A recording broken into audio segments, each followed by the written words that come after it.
Chapter 2 of Modern Indian History. Reasons to find sea route to India. First point is Roman Empire fell in 7th century. Direct contact between European and India broke. Constantinople fell in 1453 to Ottoman Turks. This was another reason. Third reason is the spirit of Renaissance in Europe. ठीक है. Fourth reason was economic development of the Europes. Fifth reason, genius, Venice and Genoa were too small, but they wanted to help other countries who were having ship knowledge and other technical knowledge to find a sea route to India. Historian has said that Prince Henry was very obsessed to find a sea route to India, and he was nicknamed as Navigator. So if a question comes like who was nicknamed as Navigator, so it was Prince Henry.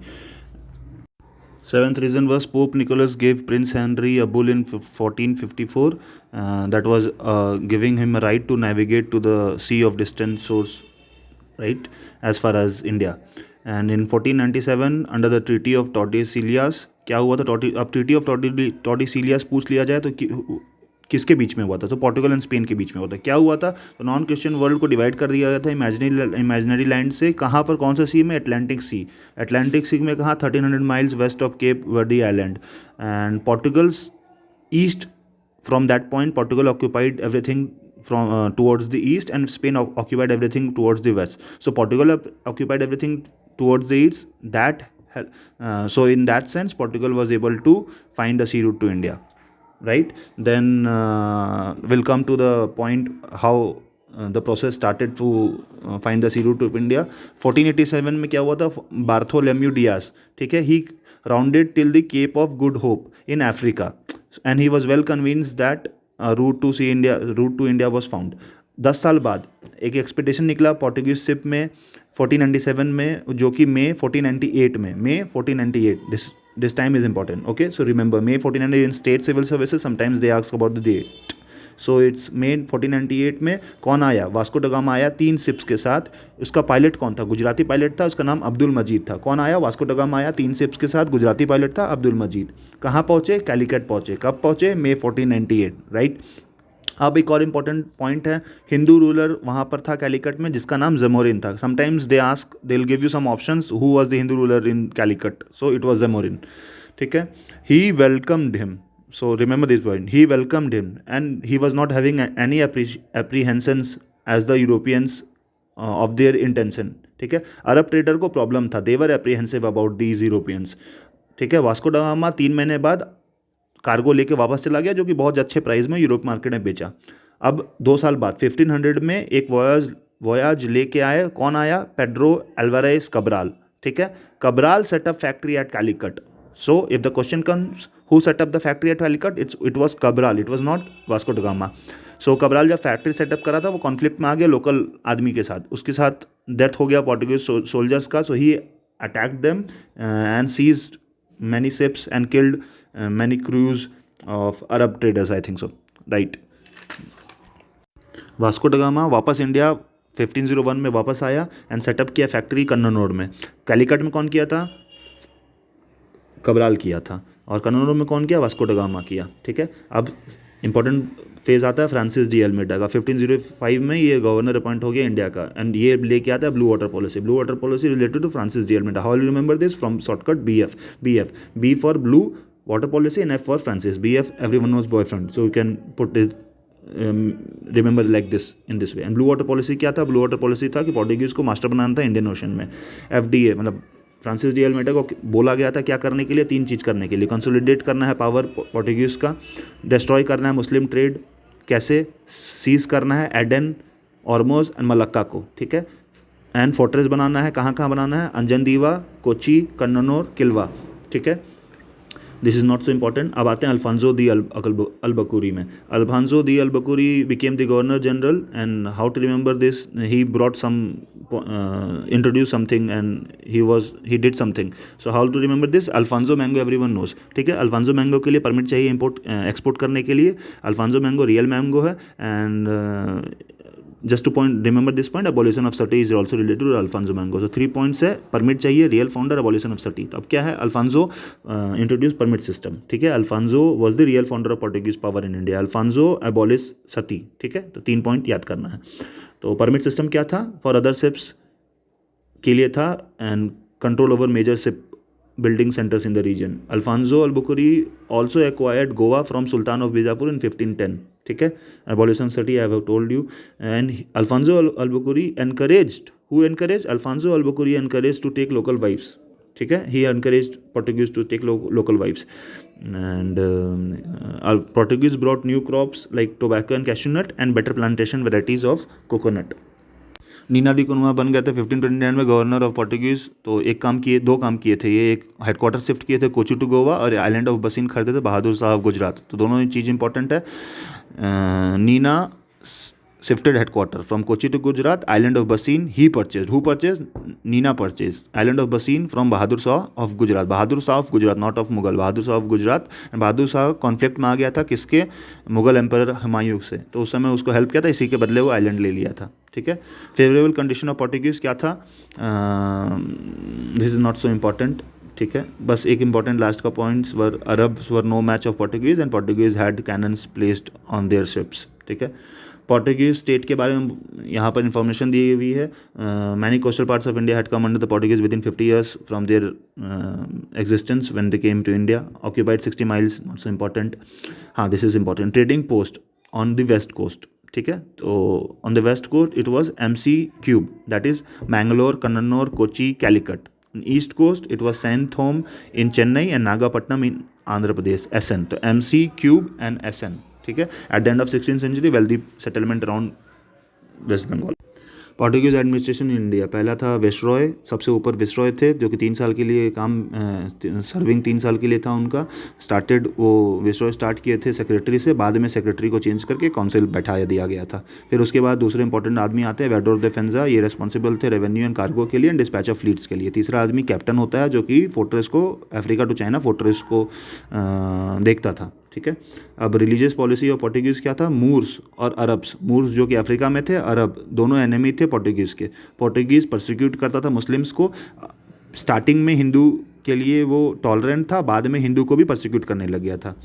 And Portuguese का impression अच्छा था अकबर के court में, because Akbar का interest था theology में। अब question आ सकता है कि एक स्टेटमेंट दे दिया अकबर वाज इंटरेस्टेड, वो not interested in theology, which is wrong, ठीक है। So what ever I have highlighted in orange is important, ठीक है। अब एक्स्ट्रा इन्फॉर्मेशन में आते हैं। सितंबर 59 में अकबर मांगे 2 learned priest, so Jesus father, एक Rodolfo Acquaviva and Antonio Monserrate were sent. So to inform how to remember this, 1579 में 2 आदमी गए, एक्वा एंटो, ठीक है, एक्वा एंटो। तो रोडोल्फो एक्वाविवा, एंटोनियो मोजेराटे, ठीक है।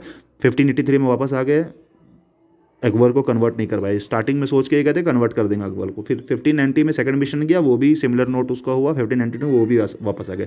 थर्ड मिशन एक और गया 1595 में, इसमें 2 आदमी थे, Jerome Xavier and Emmanuel Pinheiro. How to remember this, Xavier Emmanuel, ठीक है। नाउ सडनली एक सिंक में नहीं है but still Portuguese lose favour with Mughals, ठीक है।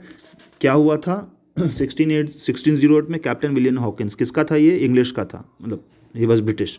तो कैप्टन विलियम हॉकिंस कौन से शिप के साथ आया, शिप हेक्टर के साथ आया, HH हॉकिंस हेक्टर के साथ आया। कहाँ पहुँचा था, सूरत पहुँचा था। Brought with him letter of King James 1, तो this is important.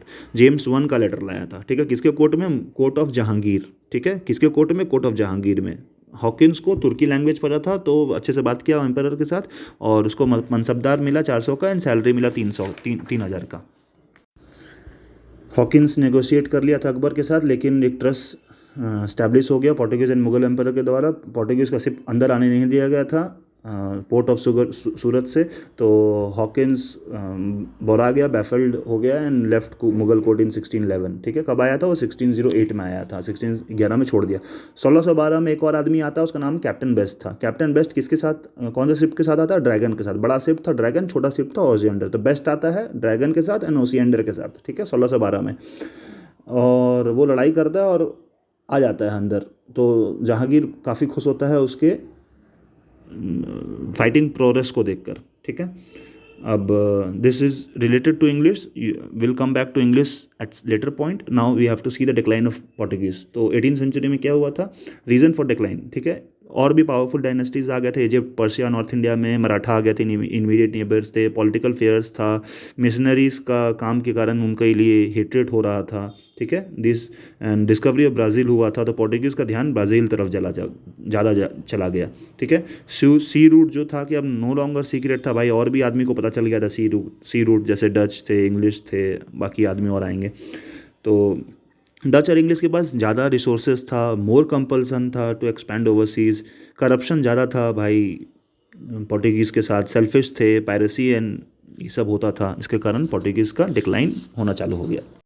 First Dutchman कौन था, Cornelis de Houtman, to reach Sumatra and Bantam in 1596. 1602 में नीदरलैंड अमेलगेमेट किया ट्रेडिंग कंपनीज को, जिसका नाम पड़ा east India company of Netherlands. Dutch settlement के बारे में लिखा हुआ है, डच सेटलमेंट पहली बार फैक्ट्री कहाँ स्टैब्लिश किया था, तो Masulipatnam. How to remember this, that is called DM, ठीक है. Dutch DM, everyone wants to become DM, तो डीएम डच से मौसोलीपट्टनम 1605 में स्टैब्लिश हुआ था. कभी काल सीरीज भी दे देता है, जैसे establish different factory centres at different parts of the India, captured Nagapattinam from Portuguese and made it their stronghold, opened several factories. So this is, if you can remember, please remember this. Opened several factories at Pulikat, Surat, Bimlipattam, Karikas, Chinsura, Kasim Bazar, Barangor, Patna, Balasore, Negapatnam and Kochi.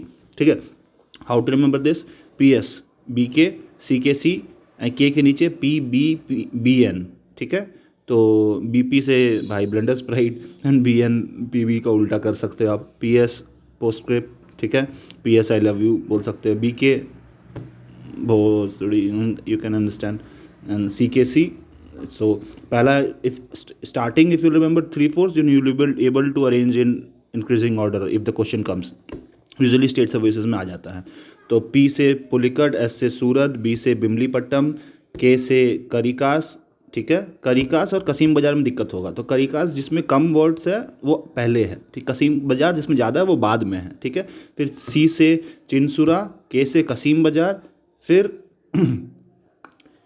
कसीम बाज़ार के अब सब part में ये सब है, साथ में हुआ है 1658 में. तो कसीम बाज़ार, B से Baranagore, Patna, B for Balasore and N for Negapatnam. If you remember only Kasim Bazar and ignore rest, so it's okay. So again I'll repeat, PS, P for Patna, S for Surat, B for Bimlipattam, K for Karikas because Karikas में कम word letters है, C for Chinsura, K for Kasim Bazar and last C is for Kochi. Okay. Anglo Dutch rivalry के बारे में थोड़ा सा point यहाँ दिया हुआ है. तो एंग्लो डच राइवलरी क्लाइमैक्स में पहुँचा था अम्बियोना इंडोनेशिया में, जहाँ पर डच ने 10 इंग्लिशमैन को मार दिया था, 9 जापानीज़ को भी मारा था 1623 में. कॉम्प्रोमाइज़ हो गया था 1667 में, ठीक है. जिसमें कॉम्प्रोमाइज़ ये हुआ कि ब्रिटिश एग्री किया अपना इंडोनेशिया से सारा सामान बोरिया बिस्तर बांध के निकल जाएगा, डच रिटायर करेगा इंडिया से, ठीक है. Decline of the Dutch in India. Third Anglo Dutch war 1672-1674 में लड़ा गया. किसके बीच में? एंग्लो और डच के बीच में. बैटल कहाँ हुआ था? इसको बैटल को बोला जाता है बैटल ऑफ हुंगली, battle of Chinsurah, battle of Bedara. Everything is same. If the question comes among whom battle of Chinsurah was fought, then the answer is Anglo Dutch. And among whom battle of Bedara was fought 1759 में Anglo and Dutch. Battle of Hooghly is also the same, ठीक है.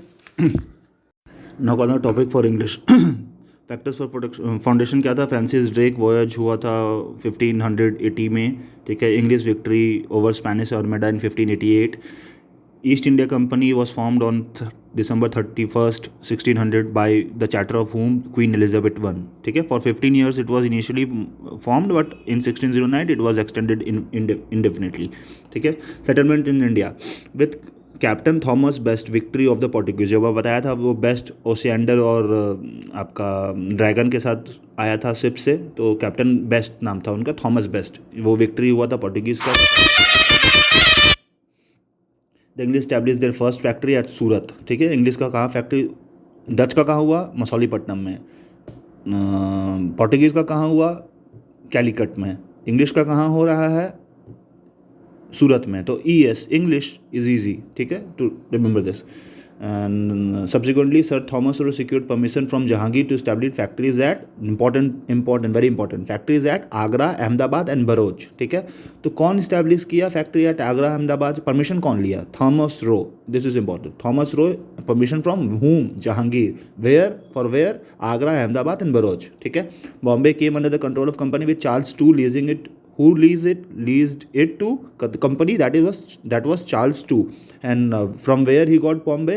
He got Bombay by marrying a Portuguese princess Catherine. This is not so important, but who leased? Charles II leased to the company. ठीक है. Madras with fort Saint George. Fort Saint George कहाँ है? तो मद्रास में है. Replaced Masulipatnam as the English headquarters on the east coast when the former was given by Chandragiri chief to the English in 1639. अब fort Saint George कौन दिया भाई इंग्लिश को? तो चंद्रगिरी चीफ दिया. चंद्रगिरी चीफ का नाम क्या क्या क्या था? दरमला वेंकटप्पा नायक. ठीक है. If you can remember, please remember this. Darmala, Chandragiri Darmala. ठीक है. The city of Calcutta grew around the development of 3 villages, that is Sutanuti, Govindpuri and Kalikata. Secured from the Mughal governor of Bengal. The fortified settlement was named Fort William. Fort William कहाँ था? कोलकाता में था. Fort Saint George कहाँ था? मद्रास में था. ठीक है. अब this is very important. Farrukh Siyar फरमान 1715. ठीक है. English mission led by John Surman. ठीक है. To the court of Mughal emperor secured these 3 famous farman, giving the company many valuable privileges in Bengal, Gujarat and Hyderabad. The farman is also known as Magna Carta of India. कौन लिया था? John Surman. Farrukh Siyar farman, John Surman. तो if you can remember, fuck John. ठीक है. तो Farrukh Siyar and John. Farrukh Siyar farman discuss हो रहा है. बंगाल में क्या हुआ था? कंपनी का import and export were exempted from additional custom duty accepting the annual payment of 3000 रुपया. ठीक है. क्या हुआ था? इंपोर्ट एक्सपोर्ट फ्री था, लेकिन 3000 रुपया देना था बंगाल में. ठीक है. किसको? कंपनी को. Company was permitted to issue dastak. Dastak क्या था? पासेस था. For transportation of goods. ठीक है. इशू दस्तक था. दस्तक को वो इशू कर सकते थे, पासेस को इशू कर सकते थे फॉर ट्रांसपोर्टेशन ऑफ गुड्स. ठीक है. कंपनी इशू कर सकता था, लेकिन only for the commercial purpose, not for the private purpose. ठीक है. The company was permitted to rent more lands. ज़्यादा लैंड ले सकते थे रेंट पे अराउंड दी कलकत्ता. अब आते हैं हैदराबाद में, बिकॉज यहाँ 3 प्लेसेस मेंशन था, हैदराबाद, कलकत्ता एंड सूरत. ठीक है. तो हैदराबाद में वापस आते हैं. हैदराबाद में क्या हुआ था? हैदराबाद में एग्जिस्टिंग प्रिविलेजेस था, लेकिन वहाँ पर रेंट पे करना था जो कि प्रिवेलिंग था. तो एग्जिस्टिंग प्रिविलेजेस उनको मिलता, लेकिन रेंट, प्रिवेलिंग रेंट को वहाँ पे करना पड़ता. सूरत में बहुत इंपॉर्टेंट. सूरत में क्या हुआ था? एनुअल 10,000 रुपये दीजिए, बाकी सब कुछ फ्री वहाँ.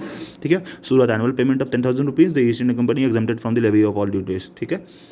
And it was decreed that the coins of the company minted at the Bombay, important, coins of the company minted at Bombay to have currency throughout the Mughal Empire. तो जो बॉम्बे में mint होता था coin, उसका प्रचलन, उस currency का value पूरे मुगल एम्पायर में चल सकता था वो करेंसी इन शॉर्ट. ठीक है. Problems of company at home. This is not so important, but if you can remember this, if you just for information. ठीक है. 1635 में क्या हुआ था? रेवल कंपनी, कोटिन एसोसिएशन नाम था उसका.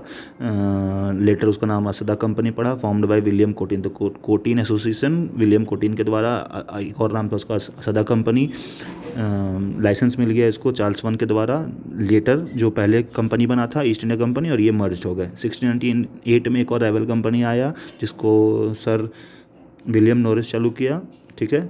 और वो कोर्ट ऑफ औरंगजेब गया मांगने के लिए प्रिविलेजेस, लेकिन वो उसको नहीं, वो काम नहीं बना. 1708 में क्या हुआ? सब ये तीनों कंपनी को मिला के एक फाइनल कंपनी बना, the united company of merchants of England trading to the east India. ये company till 1858 was ruling India. ठीक है.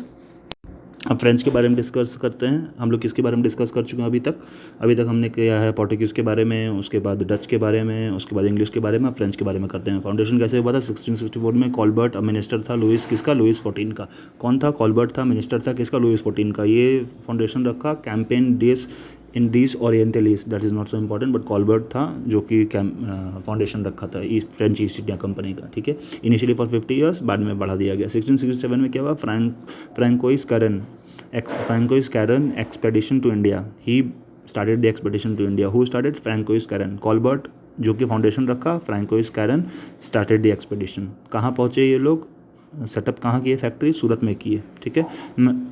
मरकरा एक और आदमी जो कैरन को कंपनी कर रहा था, वो एक और फैक्ट्री बनाया, फ्रेंच फैक्ट्री मसौलीपट्टनम में 1669 में. तो पहला फैक्ट्री कहाँ बना? सूरत में. इंग्लिश का कहाँ बना? सूरत में. डीएम था डच का मसौलीपट्टनम में, और कैलीकट था आपका पोर्टुगीज़ का. तो स्टार्टिंग में पोर्टुगीज़ का कैलीकट में, डच का मसौलीपट्टनम में, इंग्लिश का सूरत और फ्रेंच का भी सूरत. ठीक है. और फ्रेंच फैक्ट्री जो मरकरा स्टैब्लिश किया था मसौलीपट्टनम में, वो पेटेंट लिया था सुल्तान ऑफ गोलकोंडा से। 1673 में परमिशन लिया है वे लोग Mughal subedar of Bengal Shaista Khan to establish a township at Chandernagore, ठीक है। तो चंदरनगर स्टैब्लिश किया था French by permission of subedar of Bengal, that was Shaista Khan. Pondicherry इनका हेडक्वार्टर डेवलप हुआ था which was granted to Marquis Martin the director of Masulipatnam factory by Valikondapuram governor Sher Khan Lodi in 1673. This can be given as a statement. You have to choose out of those whether it's right or wrong. So you have to remember this. Pondicherry developed as headquarter, and it was granted to Francois Martin, the director of Mausoleum factory, by whom Valikondapuram governor Sher Khan Lodi in 1673. Few other important trading centers were Mahai, Karaikal, Balasore, and Kasim Bazar. Now come to Anglo-French struggle. Background of history. Pehla struggle was related to Australian War of Succession, and the last was conclusion of the Second World War. First three Carnatic Wars is given as follows. First Carnatic War was 1740 to 48. Second Carnatic War was 1749, just after 1 year, 1749 to 54. That is was five years. Earlier it was for 8 years. Third Carnatic War was after a gap of 4 years, 1758 to 63. First 1740 to 48, then 1 year gap 49 to 54, and then 4 year ka gap, that is 1758 till 63, right? Now this is very important. Many people get confused over here. So first Carnatic War 1740 to 48 मैंने याद कराया, हो गया होगा. It is related to Aix-la-Chapelle, Battle of Saint Thom and Australian War of Succession. ठीक है, ये तीनों चीज़ इससे रिलेटेड है. तो this is you have to learn it by heart. ठीक है. First Carnatic war is extension of Anglo French war in Europe which was caused by Australian war of succession. Australian war of succession के कारण ही first Carnatic war India में हुआ था. Immediate cause क्या था? English navy under Barnett seize some French ships to provoke France is not so important. France retaliated by not so important. Result क्या हुआ था? Result first Carnatic war ended in 1748 with signing off treaty of Aix-la-Chapelle, whatever you can call it. My pronunciation is not so good. So which brought Austrian War of Succession to a conclusion. Terms क्या था? Madras was handed back to the English and French in return got their territories in North America. तो first Carnatic war treaty sign हुआ था, treaty of Aix-la-Chapelle. इसमें क्या हुआ था? Madras English को वापस दे दिया गया था और फ्रेंच को नॉर्थ अमेरिका का टेरिटरीज वापस मिला था. सिग्निफिकेंस क्यों है इस वॉर का?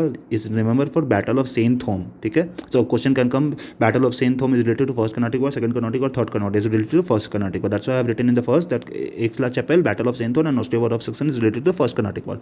सो significance is battle of Saint थॉम.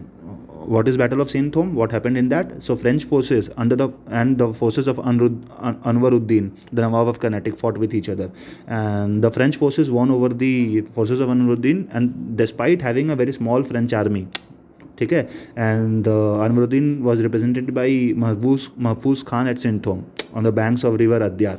River Adyar is also important. So why it is so important? Because it was eye opener for Europeans. It revealed that even a small disciplined army could defeat a much larger army. Okay, so even a small disciplined army which was the French were having, they defeated a much larger army, that is of Anwaruddin. So it was an eye opener for Europeans in India. ठीक है. Now comes the second Carnatic War, that is from after 1 year of the first Carnatic War, that is 1749 to 54. ठीक है. It's known for Battle of Ambur. ठीक है. There was already enmity between Dupleix and the French. Dupleix, the French governor, sought to increase his power and started interfering in the local dynastic dispute to defeat English. Immediate cost क्या था? that Nizamul मुल्क जो हैदराबाद के थे, इनका death हो गया था. Founder of the independent kingdom Hyderabad in 1748 में डेथ हुआ था. And the release of Chanda Sahib, the son in law of Dost Ali, the Nawab of Carnatic by the Maratha in same year. तो चंदा साहिब को रिलीज़ किया गया था मराठा के द्वारा. हैदराबाद में क्या सीन था? हैदराबाद में ये था एक्सेशन ऑफ नसीर जंग. ठीक है. सन ऑफ निज़ाम, इनको भाई बाप का गद्दी चाहिए था, तो ये इसको अपोज किया गया था मुजफ्फर जंग के द्वारा. मुजफ्फर जंग कौन था? Grandson of nawab. ठीक है. who also led the claim. Carnatic में क्या हुआ था? कर्नाटिक में हुआ था appointment of Anwaruddin was resented by Chanda Sahib, जो कि मराठा ने उनको बाहर अभी निकाला था. तो will see in the next page. So French supported Muzaffar Jung and Chanda Sahib. How to remember this? MF, MC. M for Muzaffar Jung, F for French, M for Muzaffar Jung, and C for Chanda Sahib. And another way is to FM, FC. F for French with Muzaffar Jung, F for French with Chanda Sahib. And English supported Nasir Jung and Anwaruddin. English EN, English Nasir Jung, E.A. English, Anwaruddin. Course of war, क्या हुआ था war में? आर्मीज of French Muzaffar जंग and चंदा Sahib defeated and killed Anwaruddin. ऊपर वाले जो army थे फ्रेंच मुजफ्फर जंग एंड चंदा साहिब, ये किल्ड कर मार दिए अनवरुद्दीन को in the battle of Ambur. ठीक है, the battle of Ambur is related to second Carnatic war near Vellore. Muzaffar Jung सूबेदार बन गया डेक्कन का। Dupleix was appointed governor of all Mughal territories to south of river Krishna, earlier it was river Adyar. ठीक है, a French army under Bussy was station at Hyderabad to secure French interest. Having failed to provide effective and assistance to Muhammad Ali at Trinchopoli, Robert Clive, agent at the time, put forward a proposal for divisionary attack. क्या किया था Robert Clive? वो बोला कि भाई डिविजनरी attack करते हैं। Red किया वो लोग एयरकॉट पे, कैपिटल ऑफ कर्नाटक में। इन सच an event Chanda Sahib would rush to save his capital. ठीक है, in 1751 with only 251 man Robert Clive attacked and captured the Arcot. As expected Chanda Sahib हैसेंड, चंदा साहिब वापस अपना कैपिटल बचाने के लिए निकला। Taking a force of 4,000 man from Tiruchirappalli but failed to get back the fort even after the siege. Even after 53 days he was not able to recapture the capital. Chanda Sahib was forced to surrender in June 1750. Date is not important. When Muhammad Ali executed Chanda Sahib in the front of British, so it's not so important. Result क्या था? French authorities annoyed at the heavy financial losses. French authorities को गुस्सा आया, इतना loss हुआ duplex का policy के कारण, so उसको रिकॉल्ड किया गया. Who, now this is important, who took charge after Dupleix? It was Godeheu. Please forgive me for this pronunciation, but it was Godeheu.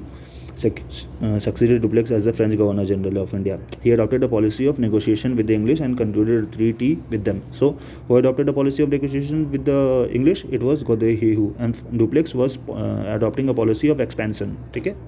The English and French agreed not to interfere in the quarrels of native princes, and also each party was left in possession of the territories actually occupied by them with this treaty. अब बात करते हैं third Carnatic war के बारे में. First Carnatic war क्या था, revise कर लेते हैं. फर्स्ट कर्नाटिक वॉर में एक्सला चैपेल था, बैटल ऑफ सेंट थोम था, ऑस्ट्रियन वॉर ऑफ सक्सेशन के कारण हुआ था. तो battle of Saint Thome is remember, treaty of Aix la Chapelle was first Carnatic war. Second Carnatic war में क्या था, बैटल ऑफ अंबुर था.